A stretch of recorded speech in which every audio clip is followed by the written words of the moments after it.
They don't go with the regular class, right? So now it is clear. Okay. So then how to use it, right? So this is a logger. You have a version. You have your API defined, and then you have your private functions. You return. Now let's do how to use it. So how to use it? So the one option is, if you have module pattern, some of people what they do is they just create app as a global variable first thing. They'll create var app is equal to some object. So per every types JavaScript project, you should have just few globals. You should not have many globals. So ideal option is to create a single variable which is global called as app, or it could be product app or some good name. And then once it is created, inside that you can put your global singleton objects, right? So that way you create a discipline saying that, hey, if you need any singletons like logger or like some other stuff, I'm not getting examples, but those kind of singletons, you know, like undo, redo, like paint or cut, copy, paste, all of those singleton stuff, just go to the app and ask it. So I can say app dot logger is equal to logger, and this I'll do at the very beginning of my project. So after that, if you are any handler, for example, I am in add user handler. If I am here and I want to log it, what I'll do? How I will access the logger so that I get the single instance, same instance. App dot logger dot loginfo, and I'll put some information here. That's it. So that way you create a discipline in your project. It's not that this logger class is hanging and then you are confused here whether I should create it or not create it. If somebody has created, let me try to use it. But if you're using it and today and tomorrow that guy deleted his files and you are in between, you don't have access and undefined error will come. But this way you make a discipline. You say that I'll create a single file called as index.ts, and in that index.js I'll make sure that I put all of my singletons here at one place. And so that throughout the project, this guy has access. This guy is injected everywhere. It's a single global in our project. So that is how I did in my cut copy paste example. I just created a single global object for our project called as fusifilm_app, and inside that we just put the logger, cut copy paste, and so on, whatever singletons we had. Right? We went on one more ahead, one more step on that. We said that we created an app, and inside the app we created an API.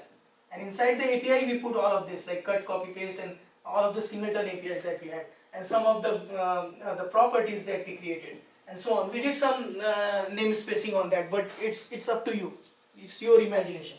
But at least higher level concept is like this. You should have some global one place, so that you make sure that all of your files, they go through this app and then through this, and so that they always access the one thing. Right? Even though they call this function multiple times, they will get the same instance, because you just check that and you return the same object. You always return the same object.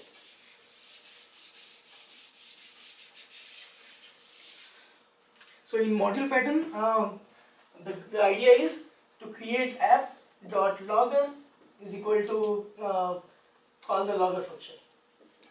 What else are the singletons in our in project, right? In client side, mostly everything is singleton. In client side, for example, add user. When you click on the add user button, there has to be just one handler running always, and it will be invoked, and then it will do some task. You can do this way also. That way. So let's do the other one then, the next one. So any further question on this? So in class and in the module pattern, both way you can have private function and public function. Remember that, it is important. And then we'll see what's the benefit and then disadvantage in the prototype pattern, right? And then you can decide based on the requirement which pattern I will use. If you do not know pattern, throughout your project you will just keep using class. Class means just regular function, and then keep writing that type of code, like function and some name, let's say logger, and then you end up writing this, and in this you created a lot of functions, log info, log verbose, log this, blah blah. and you put a lot of private functions and you make your code very crazy. And throughout the app, normally this is how people do. If you go any JavaScript project, you will see this kind of code. There is a function, and then they have some of the public functions inside this, and they have a lot of private functions, and they don't know where to use which pattern. So that mistake we do not want to make. We will say we know where to use what kind of pattern. So can anybody summarize what is model pattern then? What is model pattern in JavaScript? When we do not want to share the or we want to keep it private, we don't want to share the instance of our object. Okay. We use module pattern.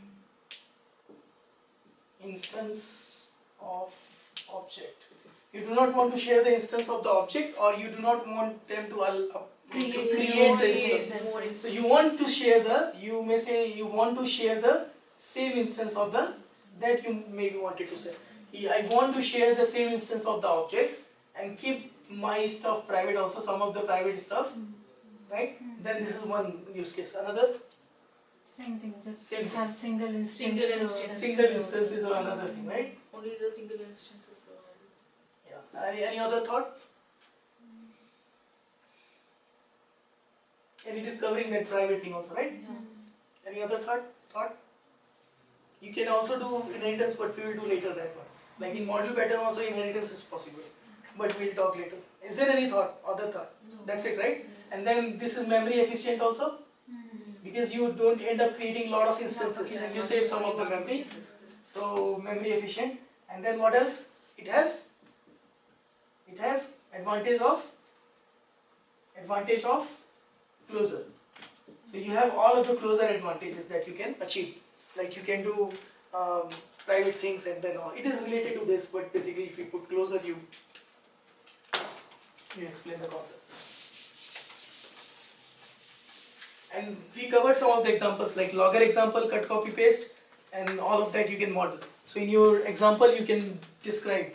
I covered some of the points.